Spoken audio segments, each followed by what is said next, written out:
हे पण त्यांना भारतीय जनता पार्टी कळायला लागली हेच उद्धवजी ठाकरे साहेब आधी सांगत होते. उद्धवजी ठाकरे साहेब भारतीय जनता पार्टीसोबत का गेले नाही हे त्यावेळेस उद्धवजीनं सांगितलं होतं. आता ही भारतीय जनता पार्टी शिंदेंना चांगल्या पद्धतीनं कळायला लागलेली आहे. ज्या निवडणुकामधल्या काळामध्ये राज्यात झाल्या, जिल्हा परिषदेच्या असतील, नगरपालिकेच्या असतील, महानगरपालिकेच्या सुद्धा असतील, त्या जर बघितल्या, साताऱ्याचं उदाहरण आपल्या समोर आहे.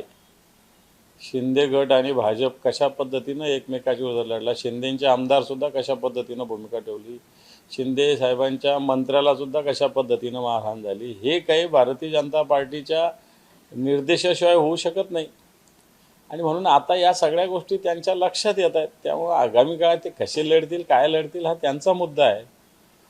परंतु शिंदेचे मंत्री फार काही संघटनात्मक कामात इंटरेस्टेड मुळीच दिसत नाही. शिंदेचे मंत्री कशात अडकलेले मला असं वाटतं हे फार काय मी बोलू नये. परंतु त्यांनी किती मंत्र्याला काही सोपवलं तरी शिंदेची एक गँग आहे, शिंदेची काही संघटना नाही आहे, हे तर स्पष्ट सांगावं लागेल.